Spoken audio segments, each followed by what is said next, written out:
Imagine getting paid just for sharing your thoughts on products and services you use every day. With Survey Junkie, it's that simple.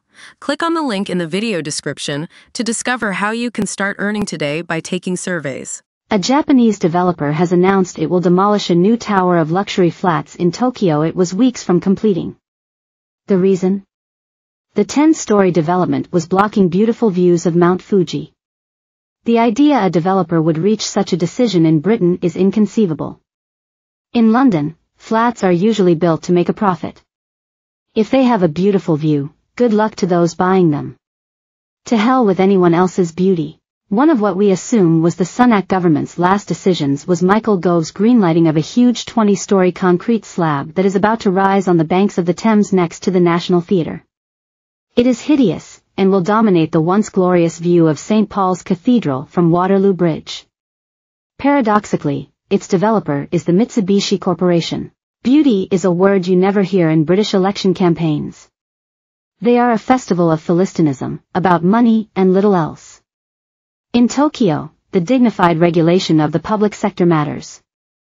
Maintaining the beauty of the environment is not a NIMBY fad, but a duty expected of government in the public's interest and pleasure. Cut to the Thames, a few miles west from Gove's slab. The current collapse of planning control in the capital has seen two 9 Elms towers rise almost 60 stories, reducing Big Ben to the size of a toothpick in comparison. Last week, another luxury monster was announced upriver, next to Battersea Park. The company behind the scheme is a subsidiary of Cerberus Capital Management, run by an American billionaire, Steven Feinberg, reportedly a friend of Donald Trump. The tower will have as much to do with relieving London's housing crisis as might his friend's tenancy of the White House. These towers now litter the Thames, mostly foreign-owned and empty. A Guardian survey of one Vauxhall tower revealed just 10% of occupants on the electoral register. The new Battersea Tower could hardly be more out of place. It will soar as a ghostly presence over the visually delicate neighborhood of Chelsea, much as 9 Elms soars over Pimlico. It will also tower over the secluded acres of the park and continue the conversion of the Thames into an urban canyon. I cannot imagine another world city that would permit such visual outrages. Parisians laugh with derision at what has been done to London's skyline. Romans are astonished. Americans ask, but who is in charge? No one consults London's citizens in any meaningful way on these planning decisions. They merely illustrate the arrogance of modern developers and their architects and the impotence of politicians. They are visible assertions of the power of greed. The reason for London's peculiar chaos is that all planning permissions go to local boroughs which need council tax revenue, paltry though this now is. Each borough's Philistine planning committee craves the glamour of its own Canary Wharf.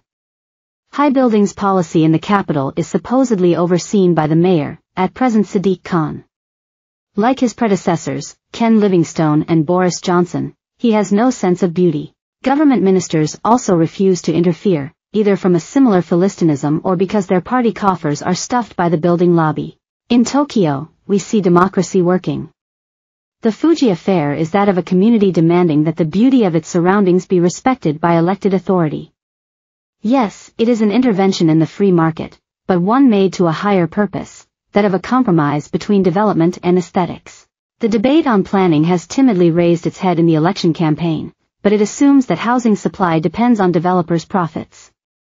In London, the Thames shore is lined with towers, 20, 30, 40 of them, because they all appear as homes in the statistics, even when kept empty. Many, if not most, are marketed abroad, and lie as title deeds in bank vaults. There is no attempt to regulate these vacant buildings, such as forcing their subletting or banning foreign ownership, as happens in cities abroad. The towers are totems of planning anarchy, of greed is good. All Labour's Keir Starmer can say is that he wants to bulldoze planners and make them even more impotent. Towers can be beautiful, especially when clustered and designed as a group, but they are for the rich, and have nothing to do with housing need. London's Shard is handsome, but it has sucked the life out of its surrounding streets. Towers do not generate calm.